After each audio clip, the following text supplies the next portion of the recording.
നമ്മുടെ ശംഖുപുഷ്പം മുഴുവനും പറിച്ചെടുത്തിട്ടുണ്ട്. കുറച്ചധികം സമയം എടുത്തു പറിച്ചെടുക്കാനായിട്ട്. നമുക്ക് ഈ പൂ തിളപ്പിച്ച് അതിൻ്റെ എസൻസ് എടുക്കാം. അപ്പോൾ ഈ പൂവും ഈ വെള്ളവും കൂടി നമുക്ക് തിളപ്പിക്കാൻ വെക്കാം. ഈ തിളച്ച വെള്ളത്തിലേക്ക് നമുക്ക് ഈ പൂക്കളിടാം. പൂവ് എത്രയുണ്ടോ അത്രയും നമുക്ക് ഡാർക്ക് കളർ കിട്ടും. ഈ വെന്ത പൂവ് നമുക്ക് അരിപ്പയിലേക്ക് മാറ്റാം. പൂവിൻ്റെ കളറൊക്കെ വെള്ളത്തിലേക്ക് വന്നിട്ടുണ്ട്. നമ്മുടെ ശംഖുപുഷ്പത്തിൽ നിന്ന് എടുത്ത വെള്ളം കണ്ട നല്ല ശരിക്കും പറഞ്ഞാൽ ഉജാല പോലെ ഇരിക്കണേ കണ്ടോ. ഇത് നാച്ചുറൽ കളറ്. നിങ്ങൾ വെള്ളം കൊടുക്കണ കണ്ടതല്ലേ, കണ്ടോ. അപ്പോൾ ഇത് നമുക്ക് പഞ്ചസാരയും കൂടി ഇട്ടിട്ട് വറ്റിച്ചെടുക്കാം. അതിപ്പോൾ 1 ഗ്ലാസോളം നമ്മൾ തിളപ്പിച്ചെടുത്ത് വെള്ളം എടുത്തിട്ടുണ്ട്.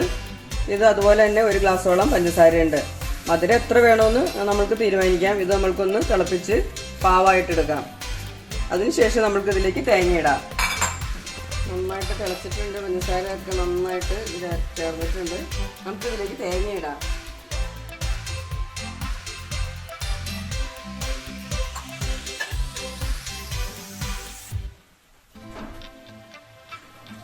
ഇത് 1 തേങ്ങയോളം എടുത്തിട്ടുണ്ട്. നമുക്ക് നന്നായിട്ട് ഇത് വറ്റി ഇതിലേക്ക് ചേരണം. ഈ വെള്ളം ഫുള്ള് വറ്റണ വരെ നമുക്കൊന്ന് വെയിറ്റ് ചെയ്യാം. നമ്മുടെ വെള്ളം എല്ലാം വറ്റി ഇതിലേക്ക് ചേർന്നിട്ടുണ്ട്. അല്പം ഏലക്കായും ജീരകം കൂടി പൊടിച്ചതാണ്.